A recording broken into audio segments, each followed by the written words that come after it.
Okay, so good afternoon. We'll wait a few minutes for people to log on as we talk about Election Day, what we saw at the polls, some of the early numbers, and what we'll be looking for tonight. We will go live tonight after probably around 8:15, something along those lines, to talk about local races. But I don't expect to get presidential numbers for quite some time, and we don't know what we'll get from a state Senate standpoint either. But okay. Good afternoon. I'm Steve Mazzacane. This is the Steve Mazzacane Podcast. Thanks for joining us on Election Day, which is one of the biggest days of the year for us. It means a lot from what we do from a coverage standpoint, but also me personally. I'll talk a little bit about that later on today.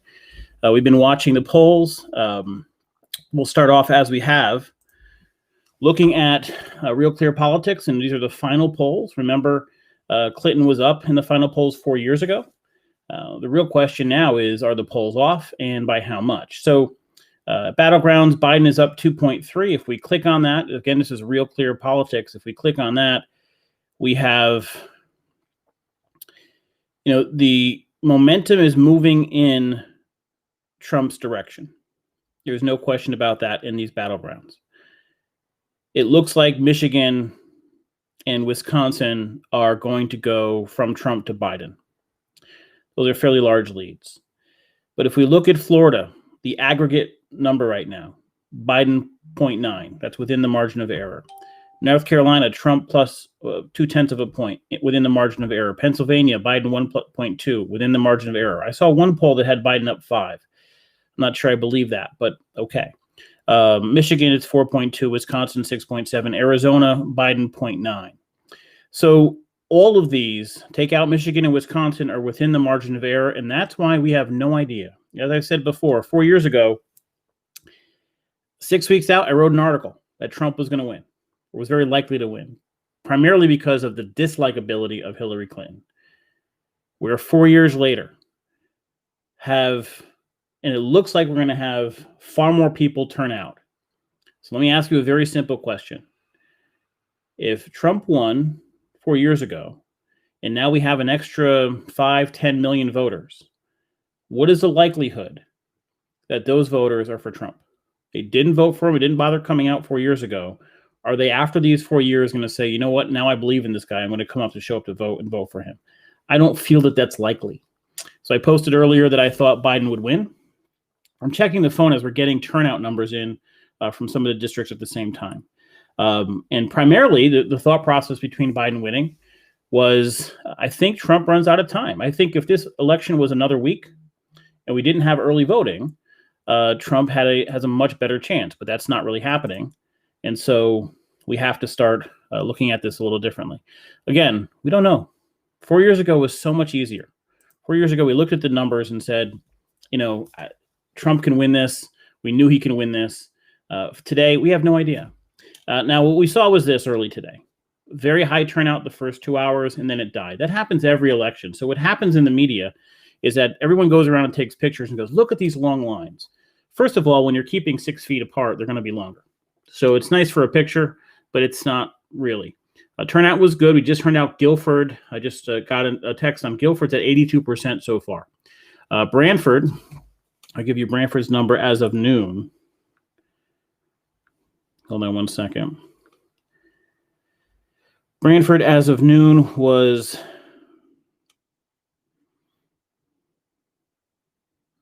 I don't have it in front of me now. Oh, new numbers at 62% turnout, including the absentee ballots. The total 2016 turnout was 84%. So considering it's 4 o'clock, that turnout's probably around 70% now, maybe a little bit over than that. And you're going to have that late rush, the after work rush, to get your votes in.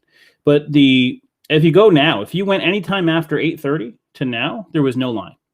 And that has to do with the early voting. So the issue on the presidential race is this. This is why I think, as of right now, Biden wins this thing. Trump had a disastrous first debate. It was brutal. And for the voters that voted early, there's a lot of Democrats voted early. That was their push. But for those unaffiliated voters who Trump needed a majority of, for those unaffiliated voters that voted early, I can't see them being a lot of Trump supporters. Based on that debate, I could see people getting mad and saying, that's it, we're voting for Biden, and we're sending it in and getting done with it. The second debate, Trump was much, much, much better. And you can hate Trump, but he was significantly better, even moments of presidential behavior. And since then, his rallies have been very good. If you've watched one of these rallies, they're not, yes, he always says the crazy stuff, but they're almost enjoyable to watch. That's who he is. He's an entertainer. That's what he always was. And my theory is people want to vote for him. But if they locked in their vote early, nothing matters. If he performed great in the last 2 weeks, and we see this in the polling. If we look at the polling for the last 2 weeks, we have this going from, in just the swing states, just the battleground states. You could pull up the same poll. Biden was up 5 on October 13th. Today's up 2.3. So Trump, since the 13th to now, cut Biden's lead in swing states in half. And sometimes the polls have a lag of 2 or 3 days. The question is there enough momentum for Trump to finish this out to make it over the top? Now, Biden in those swing states didn't make it typically over 50%. That tells you there were some votes to have. So do all the late voters all go to Trump? If that happens, Trump has a chance. But he certainly made up ground late. That first debate was a disaster for him. And combined with early voting, with people sending in their ballots early, it may be what kills Trump. It'd be interesting because it will be interesting that would hurt Trump the most, because COVID itself, the issue, may not be what kills Trump. But early voting due to COVID might be the thing that kills Trump. And so right now, Democrats, if you are in Democratic headquarters for any candidate, you are heavily focused on very specific Democrats. Almost half the Democrats voted before Election Day in Brantford. So you're focused on getting just that base out. Republicans are going to win Election Day. But if we don't see numbers that blow us away, so if we finish at about 85 to 90% in Brantford, that's rough. If you're a Republican, you want huge turnout on Election Day, and you may not have that. Democrats are going to dominate absentee ballots. So I think this translates to everything. I think the numbers we're seeing do not look well, in my opinion, locally for Republicans for that 102nd district race, for the state Senate race, the 12th district. I think the Democrats win this stuff easily. I think the early votes are in, and I don't know that I can imagine that Trump picked up supporters from 4 years ago. My other theory that we talked about on the podcast yesterday was that many of those people who voted absentee are more likely to vote down ballot. They're sitting at home at their kitchen table with a ballot, as opposed to going to a polling place and putting their ballot in. So when you go to the polling place and you only care about the president, you go type Trump or Biden, get rid of it. When you sit at home and most of those votes are Democratic votes, Biden votes, those absentee ballots, you're likely to look down the rest. I think Kokorota is going to lose. I think you can't go. So Noreen Kokorota is running against John Michael. Both, I'm making no prediction. No endorsement in any way on either side. I never talked to him. I know Noreen, but I've never talked to her. Noreen's the incumbent. But they had a race 2 years ago without the president at top of it that he lost by, I think, like 12 votes. There was a count of absentees that led to Kokorota. This was in the Madison and Cheshire, Madison and Durham. It's a mixed group there, but Madison tends to be leaning a little further left than it has in the past. And there's going to be more energy on the lower side. So, Madison's an older town. That could help. Biden's been picking that up. I think there's more energy on the young kid side. I think he's been running a campaign for 2 years, essentially 3 years, because he ran before. A very close loss without the president race on the top of it, which will help the Democrat. I think the young man will win. But it's going to be a tight race. It was tight 2 years ago. So we're just responding to some questions here. But the one thing I want to talk about, I want to talk a little bit personal today about voting. There's nothing from a strategy standpoint to go over anymore. We'll be back live tonight around 8 o'clock, a little after that. There's a question here. How do you see the Democrats handling a Trump victory? Do you think they will accept the results of the election? I think you have to. It's just, there's nothing to accept. I think what you're asking, and this whole boarding up of stores is kind of nonsense. That group that were rallying and marching and parading or what have you. One, you're not going to see most of those happened right after an event. A key event happened, the police shot somebody or whatever it was, a violent event happened, and there was a reaction. You're going to have an election, and if Trump wins, he's not going to win in the blowout. He'll probably win a very close race if he was to win. So you're going to not know that for a couple days. So a lot of that energy and that, let's go, marching through the streets thing likely won't happen if that's the case. I also don't know that there's that much energy in those groups right now anyway. They're back to school. It's colder out. Remember, all of those rallies and all of those marches were happening when people had, time on their hands, getting stimulus money, were not in college, and they all gravitate. Now it's a little bit different. They didn't accept it 4 years ago. They did. I mean, Donald Trump was the president. And that's how democracy works. No matter what, you can yell and scream about Donald Trump forever. People elected him. He will forever be a president. And the truth is, the world didn't come to an end. Everybody claimed, oh my God, we're going to have immigrants taken out of their house and marched out of the country, and we're going to have awful things happen, and the loss of democracy and all this other stuff. No, we have multiple branches of government. We have a brilliant government set up. So he did some things that he could do with executive orders, but the big stuff, nothing that he did can't be undone. He didn't make things more racial than they were before. There's always been race issues in this country. His base, some of them are a little crazy. Could he have been better and more diplomat? Absolutely. Should he have tweeted less? Yeah.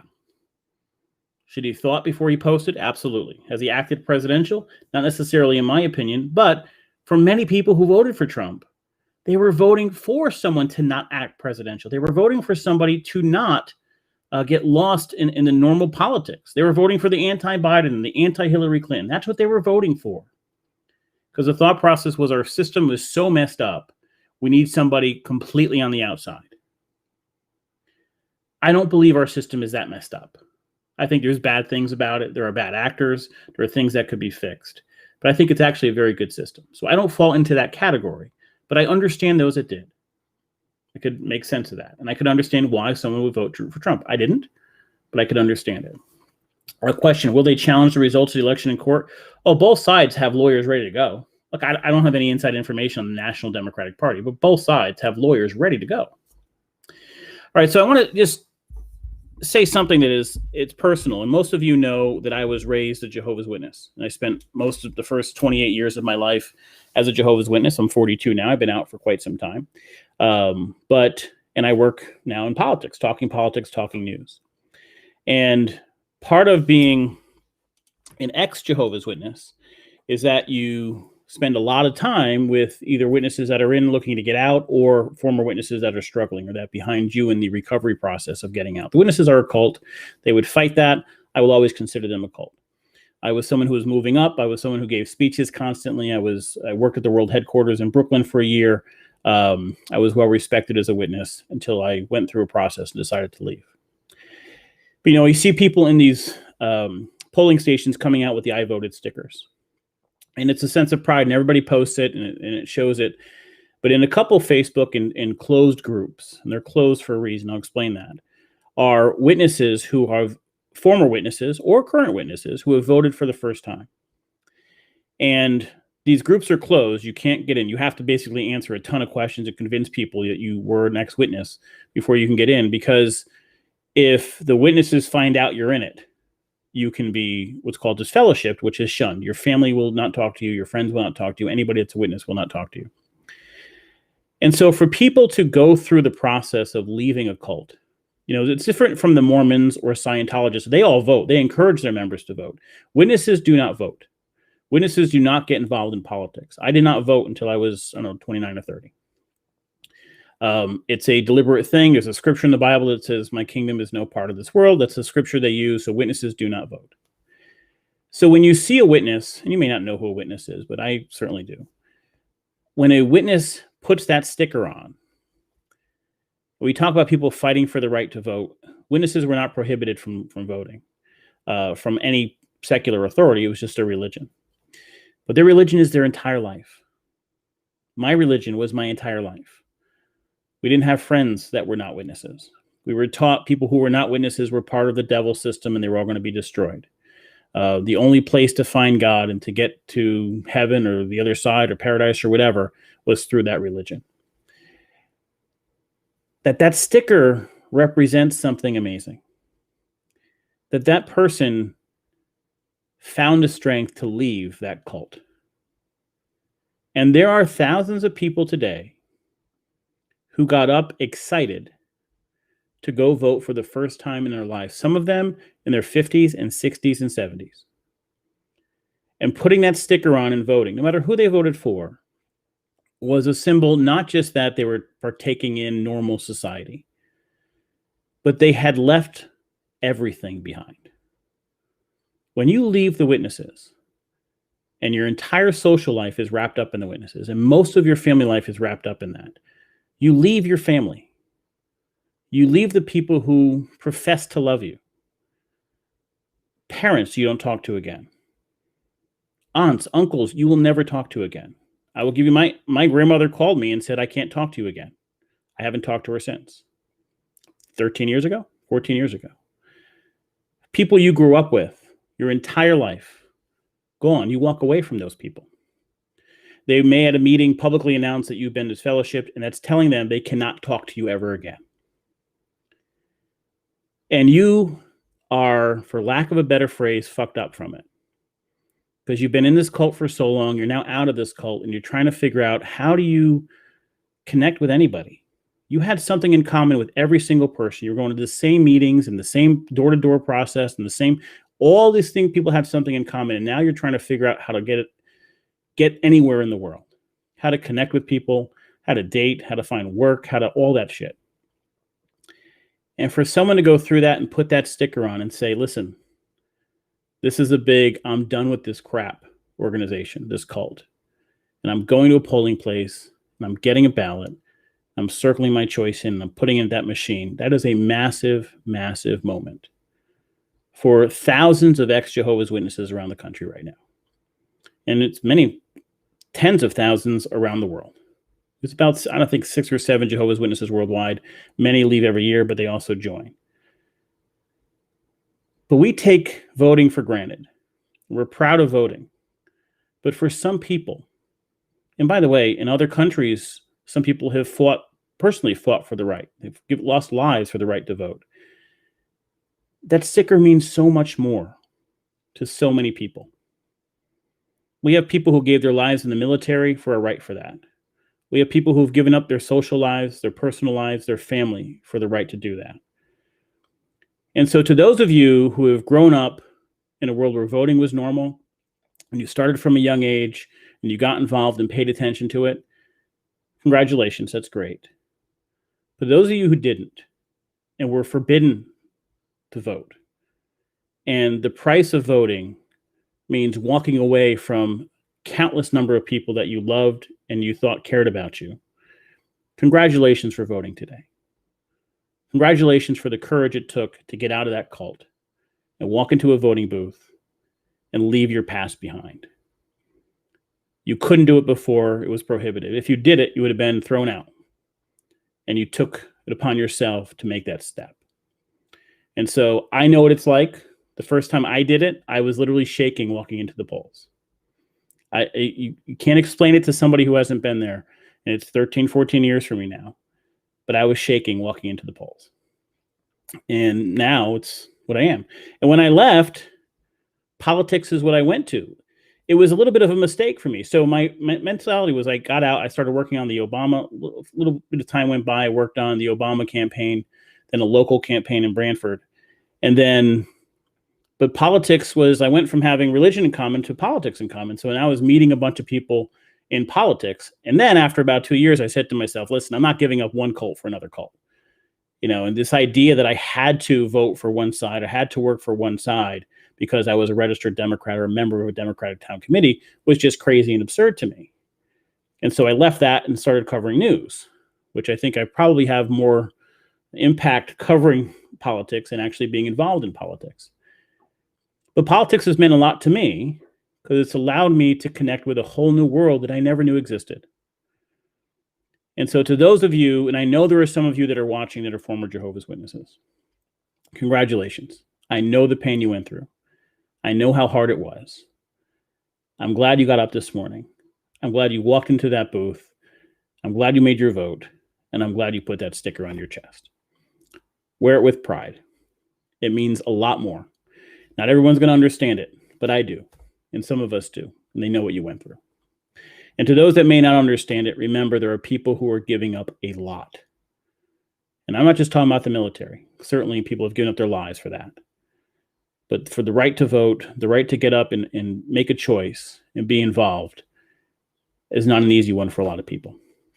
And so it means an awful lot for me every day to walk into that booth and to be able to pass and be able to and actually vote. And I know in Connecticut, granted, Biden's going to win. But, and it may always be, we might be in states where it's a landslide and it's always a foregone conclusion. But the right to do it means we should. And so if you are of the, 25, 30% in Brantford who hasn't voted yet, or the 18% in Guilford who haven't voted yet, or whatever percentage in the country that hasn't voted yet, I advocate for being informed, for knowing the candidates, knowing the difference, understanding them. But even if you're not, go down and vote. Vote. If you're in Brantford and you don't know the candidates and you don't feel right voting for the president, vote for either one of the registrar of voters because they both win. Just vote. Go to the ballot, tuck that in, and put it in the machine. It's part of what we do, and it's not something we should take for granted. Okay, guys, I'm gonna come back live tonight around 8, maybe 8:15 or so. I'm going to be at Robin Comey's headquarters. So we'll be looking at some of the results that come in. I think we're going to have an answer on that, for the Brantford numbers very quickly. We should have the absentees counted by 4 o'clock, by 8 o'clock, I'm sorry. We're waiting. For some reason, there's a question on Madison's absentees. So if we have all the numbers in the 12th district except for Madison's absentees, we'll have a good indication. Those absentees are going to lean Democrat. So if, Christine Cohen has a lead of even a small lead after all the ballots are in except for Madison's absentees, then we know she'll win. And so we'll talk more about the local races at 8 o'clock tonight. I'll be live. I know BCTV is doing some coverage as well. They're usually a little bit later in getting results. So if you want to come on, we'll talk for some time, get some numbers in. And then for the larger races, if you want to go there, you're welcome to. But I thank you for joining me today. I will be back tonight, 8 o'clock, and obviously tomorrow at 4. We'll talk about any results that we may or may not have. I'm not so sure right now. Thanks for joining me, guys. We'll see you in a couple hours. Make sure you get out and vote. Enjoy your election day.